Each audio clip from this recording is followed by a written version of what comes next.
नमस्कार दोस्तों, SN electrical academy के यूट्यूब चैनल पे आप सभी का स्वागत है। दोस्तों, हम यूपीपीसीएल टीजी2 के प्रिपरेशन करने वाले स्टूडेंट के लिए स्पेशल न्यूमेरिकल क्वेश्चनों की सीरीज चला रहे थे। ये हमारा पार्ट नंबर 5 है। जो भी स्टूडेंट यूपीपीसीएल टीजी2 की प्रिपरेशन कर रहे हैं वो इन सभी क्वेश्चनों को देखें, बहुत कुछ सीखने को मिलेगा। पूरी संभावना रहेगी कि इसमें से क्वेश्चंस आपके यूपीपीसीएल टीजी2 के एग्जाम में हूबहू मिले। साथ ही साथ वीडियो अच्छी लगे तो वीडियो को लाइक कीजिएगा और अपने दोस्तों में वीडियो को शेयर भी कीजिएगा। जो भी स्टूडेंट चैनल पे पहली बार होंगे प्लीज़ चैनल को सब्सक्राइब जरूर कर लेंगे, साथ ही साथ बेल आइकन को भी प्रेस कर लेंगे ताकि जो भी चैनल पे वीडियो अपलोड हो उसका नोटिफिकेशन सबसे पहले आपको मिल सके। तो चलिए इसमें हम फर्स्ट नंबर क्वेश्चन का डिस्कशन करते हैं। फर्स्ट नंबर क्वेश्चन में क्या है कि एक ट्रांसफार्मर में लौह हानि 600 वाट है। यदि ट्रांसफार्मर उच्चतम दक्षता पर कार्य कर रहा हो तब इसमें ताम्र हानि क्या होगी, कॉपर लॉस क्या होगा। जब ट्रांसफार्मर पूर्ण इफिशियंसी के साथ काम करता है तो एक शर्त होती है कि लौह हानि इक्वल टू कॉपर हानि। ये कंडीशंस होता है उच्चतम दक्षता के लिए। अब यहाँ पे देखिए क्वेश्चन में दिया गया है लौह हानि 600 वाट है, ये 600 वाट है। इसका मतलब है कि अगर फुल इफिशियंसी से काम कर रहा है, पूर्ण दक्षता से, यहाँ पे लिखा भी है, तो फिर उस कंडीशंस में ये दोनों लॉस आपस में बराबर होते हैं। इसीलिए 600 वाट लौह हानि है तो फिर कॉपर लॉस भी 600 वाट होगा। तो इस कंडीशंस में कॉपर लॉस कितना हुआ, 600 वाट हुआ। ऑप्शन नंबर सी में दिया गया है 600 वाट, इसलिए ऑप्शन नंबर सी सही आंसर हो जाएगा। इसमें ध्यान दीजिएगा, लौह हानि जो होती है ये कांस्टेंट लॉस के अंतर्गत आता है, मतलब नो लोड से फुल लोड तक ये फिक्स्ड होता है। लेकिन कॉपर लॉस जो होता है वो लोड डिपेंडेंट पैरामीटर्स होता है। जैसे जैसे लोड मशीन पे बढ़ता जाता है वैसे वैसे लोड कॉपर लॉस बढ़ता चला जाता है, और जैसे जैसे लोड घटता जाता है वैसे वैसे कॉपर लॉस घटता चला जाता है। कॉपर लॉस को ओमिक लॉस भी हम बोलते हैं। अगला नंबर क्वेश्चन, अगला जो क्वेश्चन है 2 नंबर, इसमें क्या है कि निम्न में सबसे छोटा ट्रांसफार्मर क्या है। साइज से बताना है कि ट्रांसफार्मर का साइज सबसे छोटा कौन सा है। तो देखिए ट्रांसफार्मर की साइज के लिए ट्रांसफार्मर की साइज समानुपाती 1 फ्रीक्वेंसी होता है। कहने का मतलब है कि ट्रांसफार्मर के साइज और फ्रीक्वेंसी का रिलेशन जो है वो व्युत्क्रमानुपाती का होता है। यानी फ्रीक्वेंसी जितनी अधिक होगी उस ट्रांसफार्मर का साइज उतना ही छोटा होगा। अब यहाँ पे फ्रीक्वेंसी वाले टर्म पे जाइए आप, और जिसकी फ्रीक्वेंसी सबसे ज़्यादा होगी उस ट्रांसफार्मर का साइज सबसे छोटा होगा। क्यों? क्योंकि यही हमारा फार्मूला कह रहा है। अब यहाँ पे देखिए ऑप्शन नंबर डी में 600 फ्रीक्वेंसी दिया गया है, अन्य के मुकाबले सबसे ज़्यादा फ्रीक्वेंसी इसी की है, इसीलिए ऑप्शन नंबर डी बिल्कुल करेक्ट आंसर हो जाएगा कि सबसे साइज में छोटा ट्रांसफार्मर 600 फ्रीक्वेंसी वाला ही होगा। ऑप्शन नंबर डी सही आंसर हो जाएगा। इस फार्मूले को आप सब जरूर याद रखेंगे कि ट्रांसफार्मर की साइज समानुपाती 1 फ्रीक्वेंसी होता है। अब यहाँ पे फ्रीक्वेंसी ज़्यादा है तो फिर उसका साइज उतना ही छोटा हो जाएगा। अगला क्वेश्चन 3rd नंबर है कि ट्रांसफार्मर की दक्षता डॉट डॉट पर अधिकतम होती है। ट्रांसफार्मर की दक्षता किस पर अधिकतम होगी? तो ये चीज याद रखिएगा, कोई भी मशीन हो उसकी इफिशियंसी पूछा जाता है तो उस मशीन की मैक्सिमम लोड अधिकतम लोड के करीब उसकी मैक्सिमम इफिशियंसी होती है। अब यहाँ पे ट्रांसफार्मर है, अन्य कोई मशीन भी पूछा जाता तो हम जवाब देते क्या कि फुल लोड पर उस मशीन की दक्षता अधिकतम होती है। तो यहाँ पे ऑप्शन नंबर बी देखेंगे तो फुल लोड दिया गया है, यानी फुल लोड पे ट्रांसफार्मर की इफिशियंसी मैक्सिमम होगी। ऑप्शन नंबर बी सही आंसर हो जाएगा। अगला क्वेश्चन, अगला जो क्वेश्चन है 4 नंबर, ऑयल ब्लास्ट कूलिंग किस ऑयल क्षमता के ट्रांसफार्मर के लिए उपयोग किया जाता है? तो आप सबको पता होगा कि अगर अधिक केवीए रेटिंग के ट्रांसफार्मर की कूलिंग करनी होती है तो वहाँ पे हम प्रीफर करते हैं ऑयल कूलिंग। तो इसमें क्या है कि ट्रांसफार्मर में जिस ट्रांसफार्मर की केवीए रेटिंग 500 किलो वोल्ट से ऊपर होती है उसे हम ऑयल कूलिंग के अंतर्गत रखते हैं, और 500 केवीए से छोटे जो ट्रांसफार्मर होते हैं उनको हम ऑयल कूलिंग में नहीं रखते हैं। ऑयल कूलिंग जो ट्रांसफार्मर होते हैं उन्हीं में कंजर्वेटर भी होता है, बोकोज रिले भी होती है। तो यहाँ डाटा जो है पूछा है कि ऑयल कूलिंग क्षमता के अंतर्गत कौन से ट्रांसफार्मर आएंगे, तो 500 केवीए से ऊपर वाले ट्रांसफार्मर जो आएंगे वो ऑयल कूलिंग के अंतर्गत आएंगे। अब यह चीज देखिए, ऑप्शन नंबर सी में दिया गया है 500 केवी से ऊपर, ऑप्शन नंबर सी सही आंसर हो जाएगा। अगला क्वेश्चन 6 नंबर की एक 500 केवीए 4400 बाई 500 वोल्ट ट्रांसफार्मर के द्वितीयक कुंडलन में 1000 टर्न है, तो प्राथमिक कुंडलन में टर्न की संख्या बताइए। देखिए यहाँ पे केवीए रेटिंग जो दिया गया है 500 केवीए रेटिंग दिया गया है। अब वोल्टेज के टर्म में यहाँ पे दिया गया है, तो यहीं पे चीज समझने वाली होती है।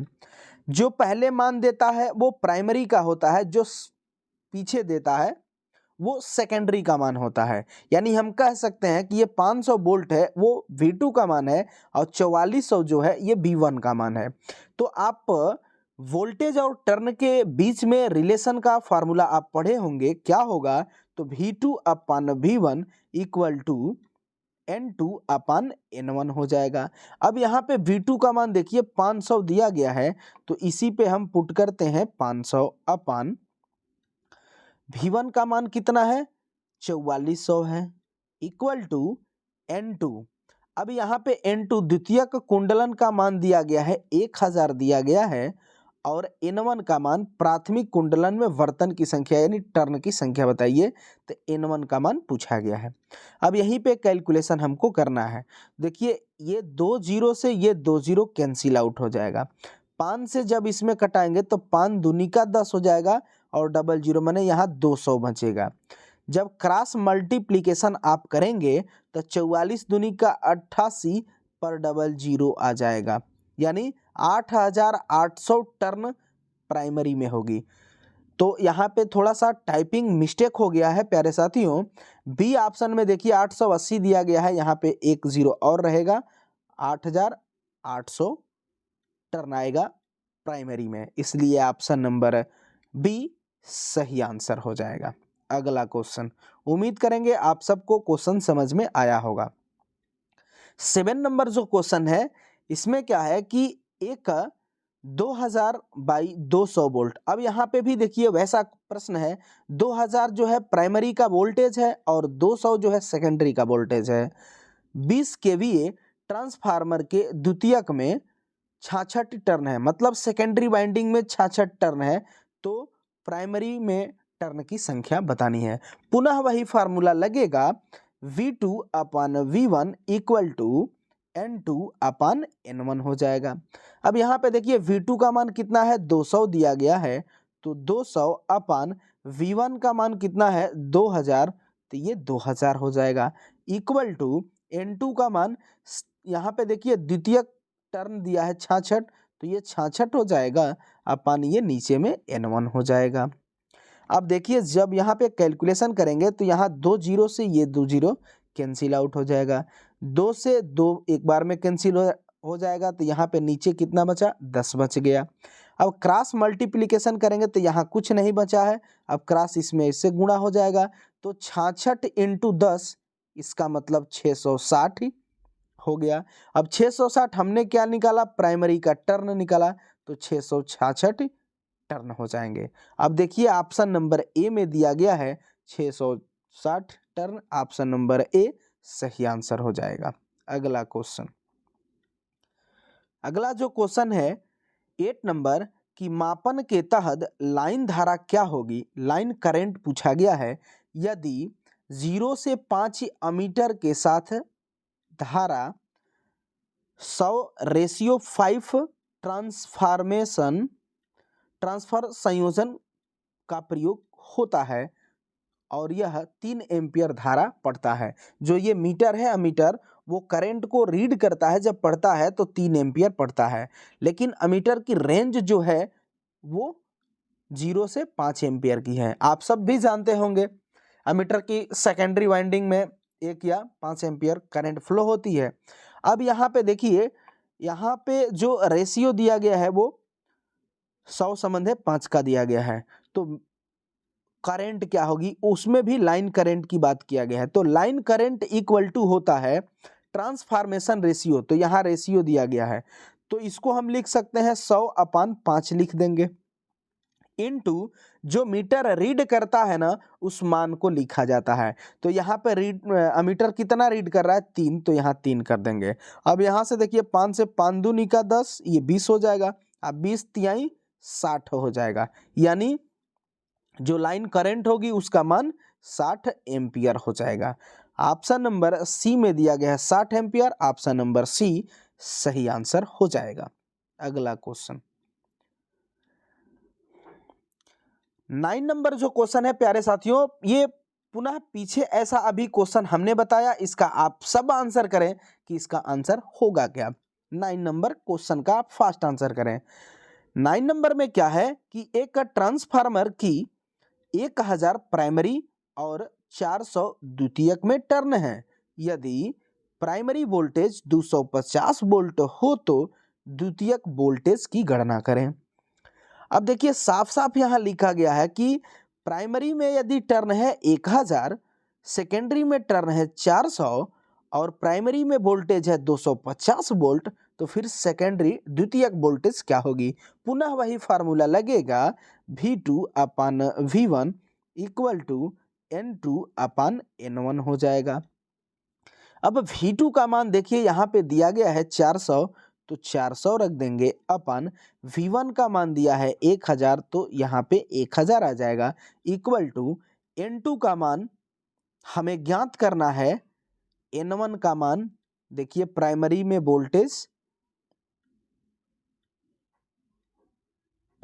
वोल्टेज 250 है। चूंकि हमने उल्टा फार्मूला रख दिया है, आप इसको समझिएगा कि ये टर्न है, बाकी कुछ गलत नहीं हुआ है। इधर में V2 है, इधर में यहाँ हमने N2 को रखा है, क्यों, क्योंकि द्वितीय की टर्न कितना है 400 रखे हैं, अपन N1 का मान 1000 है, 1000 रखे हैं। इधर में टर्म है V2/V1 का, ठीक है ना। अब यहाँ पे देखिए V2 का मान हमको ज्ञात करना है और V1 का मान दिया है 250, तो यहाँ 250 रख देंगे, बाकी सब कुछ ठीक ठाक है। अब ये 0 से ये 0 कैंसिल आउट हो जाएगा, अब यहाँ से ये 0 कैंसिल हो जाएगा।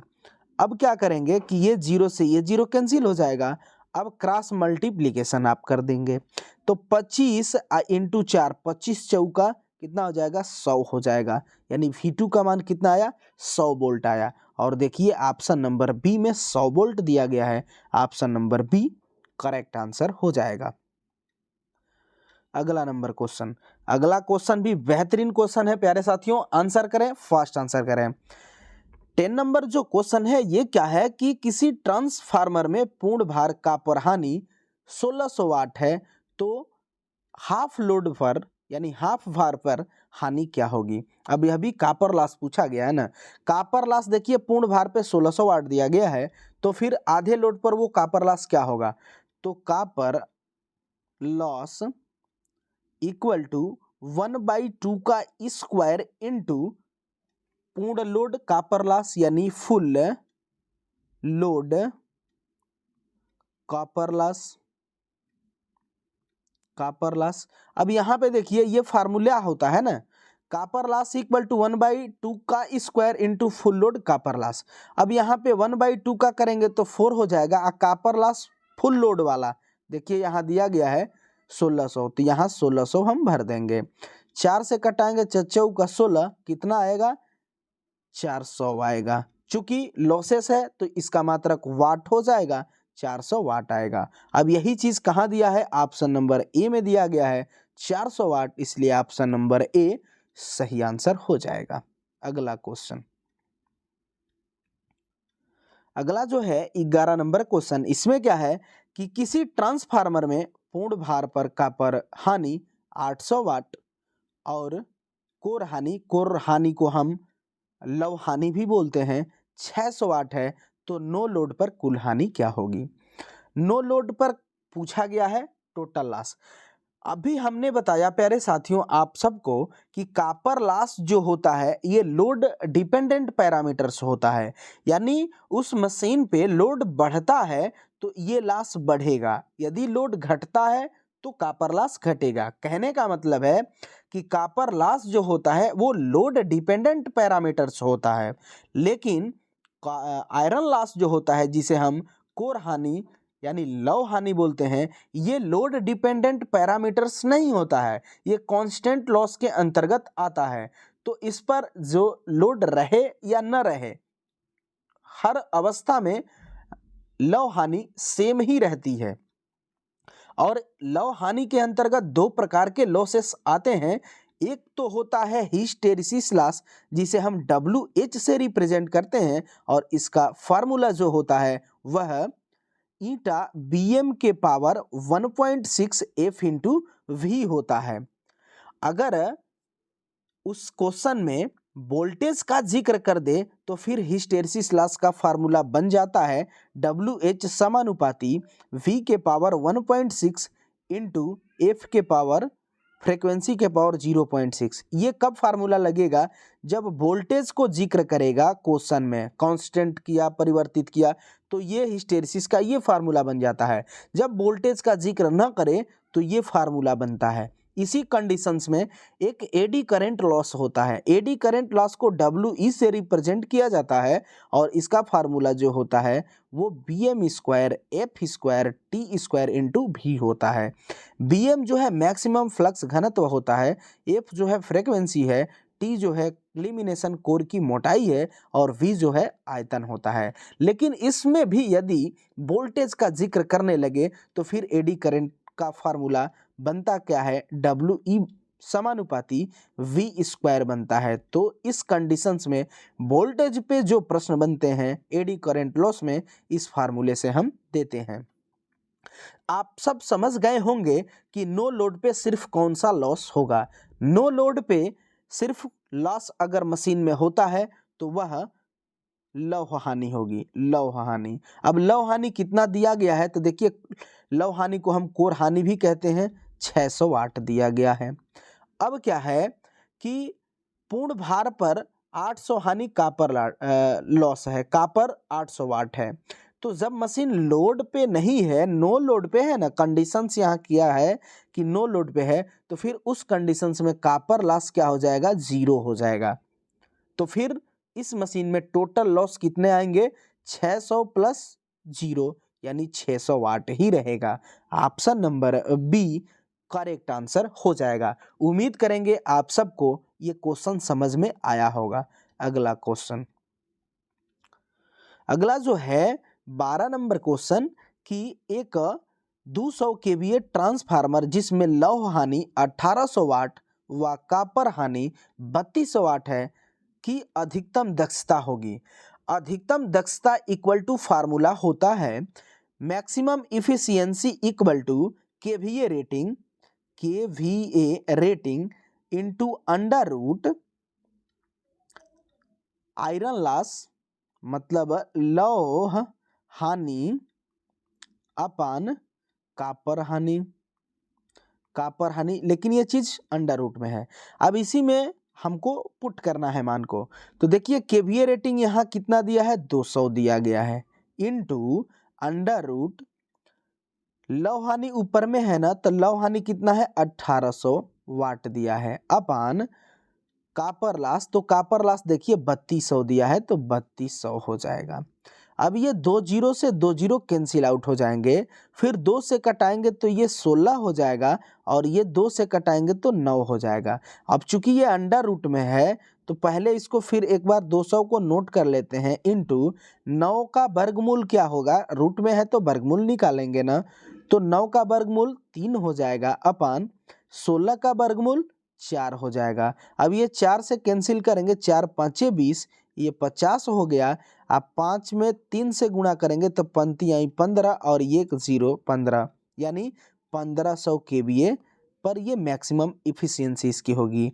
Option number B 150 KVA correct answer हो जाएगा। इस फार्मूले को आप याद रखिएगा, दक्षता equal to KVA rating under root iron loss upon copper loss. अगला क्वेश्चन, अगला जो है 13 नंबर क्वेश्चन कि ट्रांसफार्मर हेतु एक अच्छे विद्युत रोधी तेल का न्यूनतम फ्लैश पॉइंट होना चाहिए। ट्रांसफार्मर ऑयल जो होता है वो करता क्या है, तो उस ट्रांसफार्मर में इंसुलेशन और कूलिंग प्रदान करने के लिए ट्रांसफार्मर ऑयल का प्रयोग किया जाता है। ये सिंथेटिक्स ऑयल खनिज ऑयल होते हैं। इनका फ्लैश पॉइंट जो है वो हाई रखा जाता है, ये मतलब हाई होना चाहिए। तो ये माना गया है कि ट्रांसफार्मर का फ्लैश पॉइंट ऑयल का जो होता है वो 140 सेंटीग्रेड होता है। ऑप्शन नंबर देखिए, ए में दिया गया है 140 सेंटीग्रेड, चूंकि छूट गया है तो आप सब समझ लीजिएगा प्यारे साथियों, ऑप्शन नंबर ए सही आंसर हो जाएगा। याद रखिएगा ट्रांसफार्मर ऑयल का फ्लैश पॉइंट 140 सेंटीग्रेड होता है। अगला क्वेश्चन, अगला जो क्वेश्चन है 14 नंबर कि एक स्टार सिस्टम में 220 वोल्ट का एक लाइन वोल्टता निम्नलिखित फेज वोल्टेज का उत्पादन करता है। क्वेश्चन कहा गया है यह कि एक स्टार कनेक्शन है, उसमें लाइन वोल्टेज का मान 220 वोल्ट है, तो फिर फेज वोल्टेज का मान क्या होगा। आप सब पता होगा आप सबको प्यारे साथियों कि लाइन वोल्टेज का कुछ रिलेशंस होता है स्टार में और डेल्टा में कुछ रिलेशंस बनते हैं। पहले हम स्टार के बारे में एक्स्ट्रा फैक्ट बताने का प्रयास करते हैं आप सबको कि स्टार कनेक्शन में होता क्या है। तो देखिए स्टार में क्या है कि स्टार ये है, स्टार कनेक्शन में line voltage under root three phase voltage होता है। लाइन स्टार में लाइन करंट जो होती है वो फेज करंट के बराबर होती है। लाइन में टोटल पावर लाइन के टर्म में कितना होता है, तो P बराबर √3 VL/IL cos फाई हो जाता है। अगर यही चीज फेज के टर्म में पूछे स्टार में ही तो टोटल पावर क्या होगा, तो P = 3 VPH/IPH cos फाई हो जाएगा। ये फेज के टर्म में है। ये तो रहा स्टार के एक्स्ट्रा फैक्ट। अब देखिए डेल्टा के एक्स्ट्रा फैक्ट। डेल्टा में क्या होता है कि डेल्टा में लाइन वोल्टेज फेज वोल्टेज के बराबर होती है। फिर डेल्टा में लाइन जो करंट होगी वह √3 फेज करंट के बराबर होगी। इसके बाद इसमें पावर क्या होगा, तो पावर सेम होता है, दोनों में फेज के और लाइन के दोनों में पावर सेम ही रहता है। अब लाइन के टर्म में पावर पूछा जाए डेल्टा कनेक्शन में तो क्या होगा, √3 VL/IL cos फाई हो जाएगा। अगर यही चीज टोटल पावर पूछे और फेज में पूछे तो क्या होगा, 3 VPH/IPH cos फाई हो जाएगा। ये तो रहा एक्स्ट्रा फैक्ट। अब आप क्वेश्चन पे आइए। क्वेश्चन में कह रहा है कि स्टार कनेक्शन है और लाइन वोल्टेज का मान 220 है, तो फिर फेज वोल्टेज का। अभी हम आपको स्टार कनेक्शन में बताए कि line current equal to √3 phase voltage होता है। अब यहाँ पे लाइन वोल्टेज देखिए कितना दिया है, 220, तो यहाँ पे 220 रख देंगे, 220 हो जाएगा। इसको एक बार मिटा देते हैं, आप थोड़ा सा इसमें देखिए।